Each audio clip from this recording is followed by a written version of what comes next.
Buenas tardes. Habíamos prometido hacer una pequeña entrega sobre algunas aproximaciones a la diferencia entre los niveles empírico y teórico del conocimiento. En un pequeño video anterior dimos algunas diferencias entre lo cotidiano y lo empírico. Ahora voy a lo empírico y lo teórico. Primero, el nivel empírico y el teórico sí son niveles del conocimiento. Se puede definir claramente cuando yo estoy a un nivel teórico en la producción de saberes o de teorías y cuando yo estoy a un nivel empírico en la producción de saberes y teorías. ¿Cuáles son algunos de los elementos que permiten esto? Dejo claro de antemano que no estoy hablando de lo abstracto, de lo concreto. Estoy usando lo empírico y lo teórico, son categorías. Después pudiéramos discutir lo abstracto y lo concreto, para no empezar a confundir las cosas. Porque evidentemente con el conocimiento empírico es abstracto, ¿sí? Y también es subjetivo, tiene de subjetivo y de objetivo. Ese es un tema que desarrollaremos más adelante. Y el conocimiento teórico también es abstracto, como el conocimiento científico se da en una abstracción humana, en el pensamiento humano se hacen esas generalizaciones. Esas generalizaciones empíricas parten de la realidad, parten de la sensorialidad que se da en la realidad, pero se elevan al nivel de pensamiento a generalizaciones que se llaman empíricas. Entonces, el primer elemento que yo creo que debemos considerar es que el conocimiento empírico parte de la experiencia sistematizada, de la observación empírica y se eleva a la generalización empírica. Un ejemplo puede ser las leyes de los gases de Boyle-Mariotte y Gay-Lussac en física. Están experimentando con gases, se repiten las experimentaciones y llegan a las generalizaciones aquellas en las cuales evidentemente se logra probar muy precisamente que a volúmenes constantes, si se aumenta la temperatura del gas, aumenta la presión en la misma proporción. Si el volumen de gas es constante.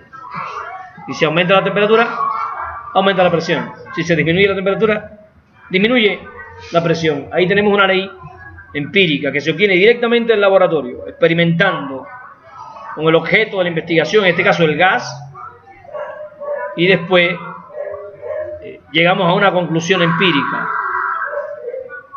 Si mantenemos constante la presión, para mantener constante la presión, a un aumento de temperatura le sucederá un aumento del volumen. Y eso se puede probar directamente en el laboratorio, bajo ciertas condiciones. Se puede repetir la experiencia muchas veces y obtener los mismos resultados. Ahí tenemos cómo a partir de una experiencia empírica se llega a una generalización empírica, a una ley empírica.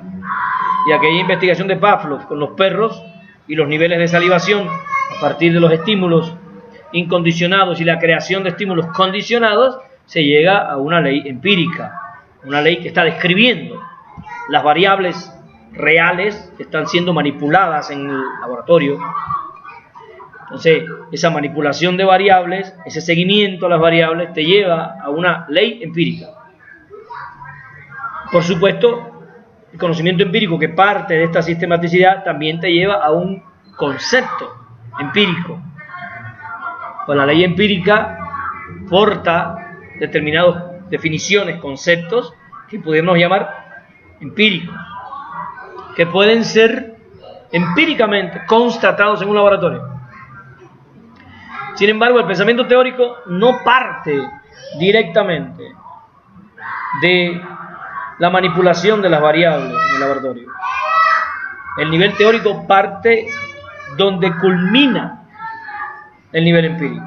El nivel teórico parte de la ley y de los conceptos empíricos y se eleva a leyes y conceptos de nivel teórico. Repito, el nivel empírico parte de la experiencia de la manipulación directa de las variables y se eleva al concepto y a la ley empírica, y el nivel teórico del conocimiento parte del concepto y la ley empírica y se eleva al nivel teórico. Está más alejado de la realidad. Y por eso, cuando estamos a un nivel teórico, las evidencias empíricas de las hipótesis y las conclusiones que se están sacando suelen ser indirectas, no suelen ser directas. Un ejemplo puede ser como la teoría de la relatividad de Albert Einstein, que no puede ser obtenida directamente de la observación, sino que tiene que haber todo un aparato matemático en la que se elaboran las propuestas teóricas partiendo de la empiria.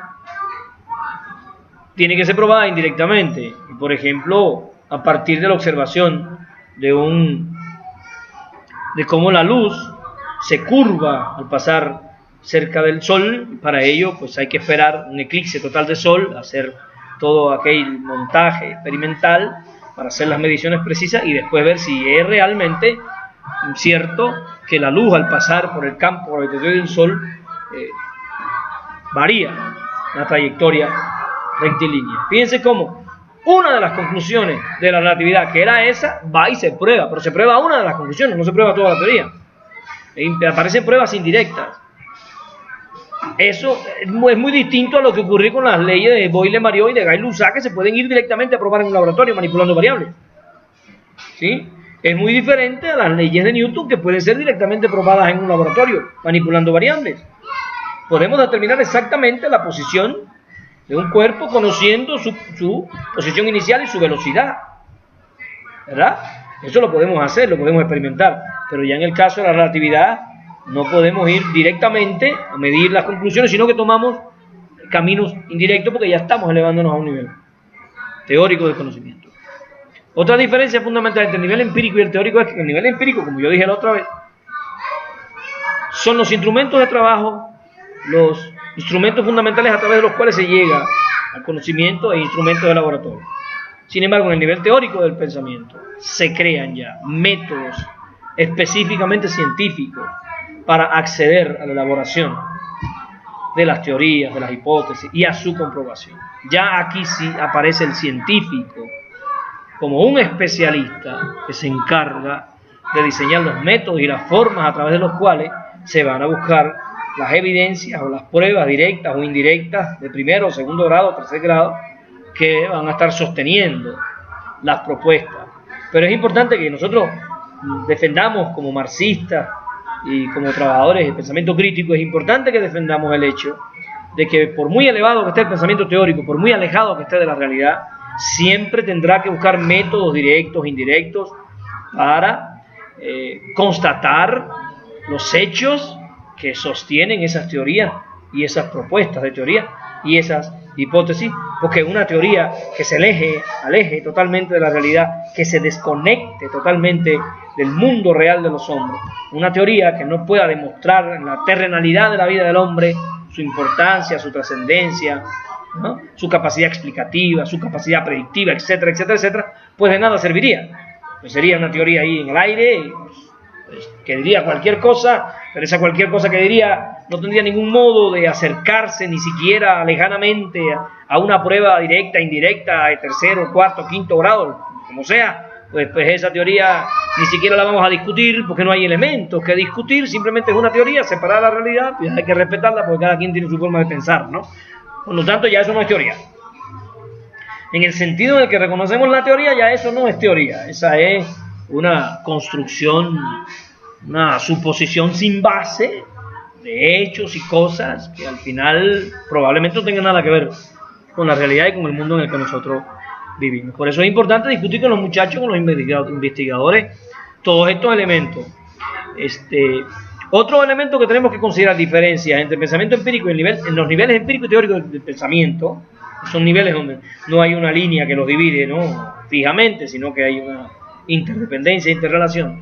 Un elemento que los diferencia es que, como ya dijimos, el pensamiento empírico termina en la construcción de la ley y el concepto empírico, pero el pensamiento teórico termina en la construcción de la ley, del concepto y de la teoría a nivel teórico. Y entonces estamos discutiendo de las partículas elementales, estamos discutiendo de las cuerdas constituyentes de elementos, partículas elementales, pero ya no vamos a ir directamente sino que tiene capacidad explicativa, capacidad predictiva, tiene capacidad de síntesis, porque logra sintetizar un conocimiento anterior en una explicación novedosa, nueva, como por ejemplo la teoría del fotoefecto de Albert Einstein, que pudo explicar fenómenos que anteriormente no podían ser explicados. Entonces, con esa teoría del fotoefecto cobra fuerza la hipótesis del cuanto de Planck, no solo un cuanto que se desplaza en el espacio, sino un cuanto que es absorbido cuánticamente, es una energía que es absorbida cuánticamente, y esa absorción y emisión cuántica de energía le permite a Einstein explicar el fenómeno del efecto fotoeléctrico. No, alguien puede decir, pero ¿y cómo sabe que es así? Porque a veces el hombre tiene la aspiración a que los conceptos y las leyes teóricas se puedan probar como se prueban las empíricas en un laboratorio. O sea, nadie se va a cuestionar la ley de Gay-Lussac, la ley de Boyle-Mariotte, nadie se la va a cuestionar, la ley de Newton, porque eso tú vas a un laboratorio con unos elementos básicos y con pruebas exactamente, manipulando variables, que sí hay una relación causa-efecto que tendríamos que aceptar, pero acá no, acá esa prueba directa no existe, entonces nos queda la aspiración. Pero, bueno, hay pruebas indirectas, ya lo mencionamos, quizás en algún momento nos dediquemos a eso.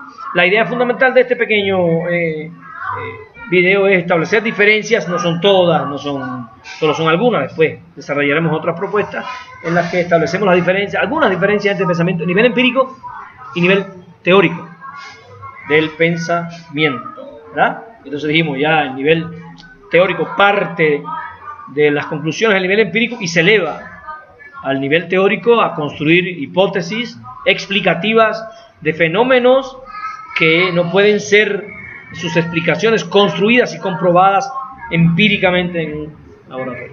Quiero cerrar esta parte dejando claro lo siguiente: hay una relación entre el nivel empírico y el nivel teórico. Lo teórico parte de lo empírico, no parte de la nada. Lo teórico se sostiene en lo empírico, no se sostiene en la nada.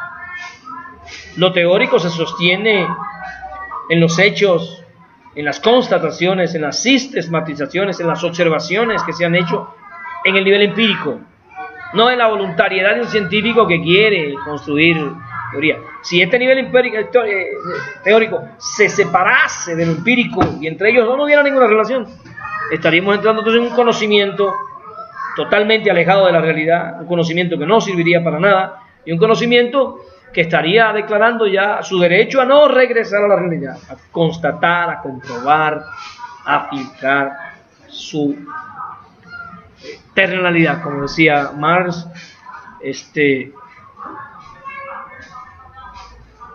La discusión de la verdad es un problema práctico, es aquí donde las teorías del hombre tienen que probar su terrenalidad, su capacidad para